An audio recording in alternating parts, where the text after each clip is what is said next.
नई हर छोड़ के राउर देव घर। अब इतना प्यार मत करो कि आंखें फूट जाए।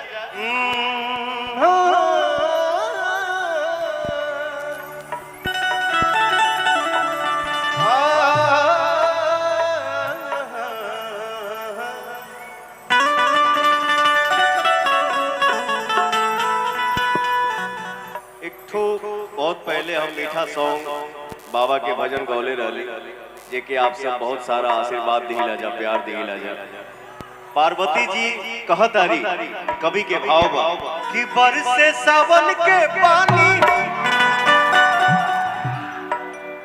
अछुअता तभी जतानी, बरसे सावन के पानी अछुअता तभी जतानी, मनाई के घर सैया जाइब नई हार छोड़ के, ओ सैया जाइब नई हार छोड़ के राउर देव घर सैया जाइब नई हार, राउर देव घर सैया जाइब नई हार छोड़ के।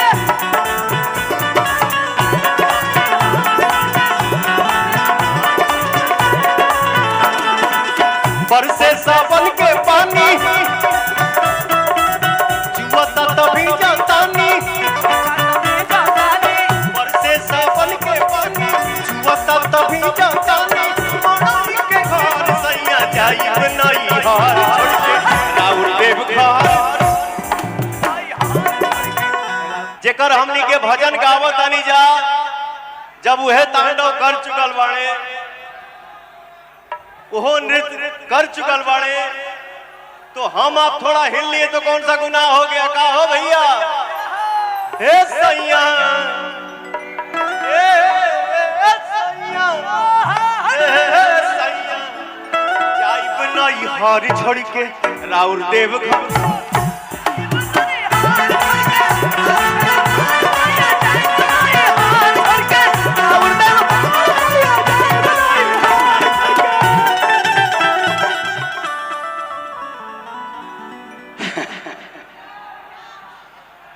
बिना बोलले हमार दुगो बहन खड़ा हो गई। ये भाव है, ये आनंद है, ये भक्ति भाव है। दिल से प्रणाम आप सभी को, आप सभी माता बहन को दिल से प्रणाम।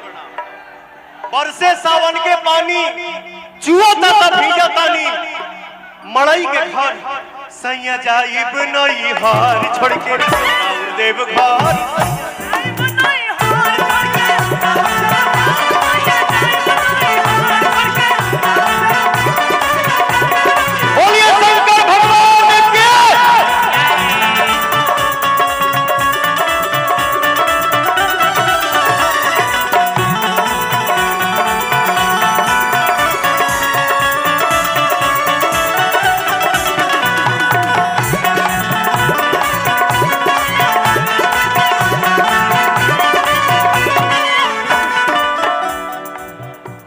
अरे सब के दिले अपने,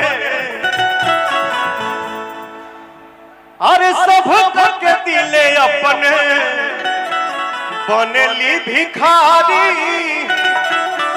झूठा के मेला लगौले बानी भारी।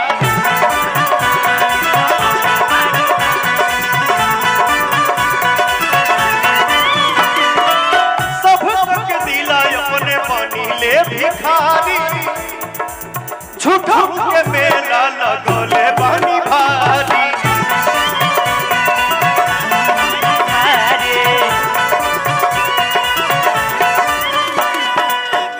हत धुइया रमावतानी जिंदगी बितावतानी, धुइया रमावतानी जिंदगी बितावतानी, बैठ के पत्थर सैया जाइब नई हार छोड़ के राउर देव घर सैया, देव घर सैया जाइब नई हार छोड़ के राउर देव घर सैया जाइब नई हार। क्या बात है रतन भाई, आज सब नया नया निकल रहा है। Love you.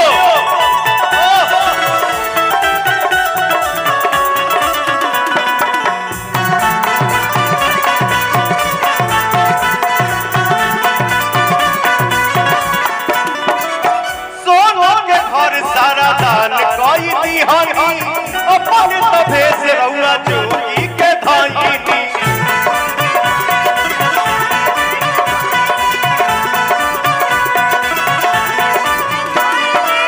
सोना के घर सारा दान कोई देनी अपन तभैनी रउआ जोगी के धाईनी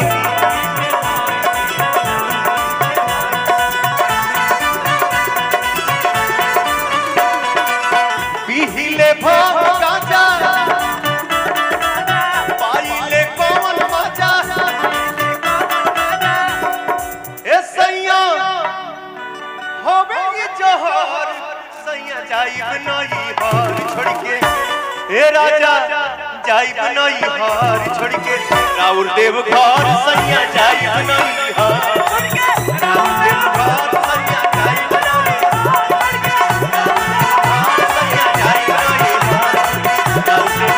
सैया जाइब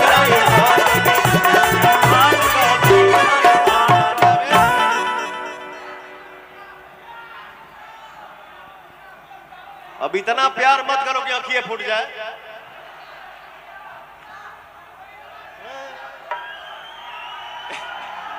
अरे ये पुदीना का मंच नहीं है,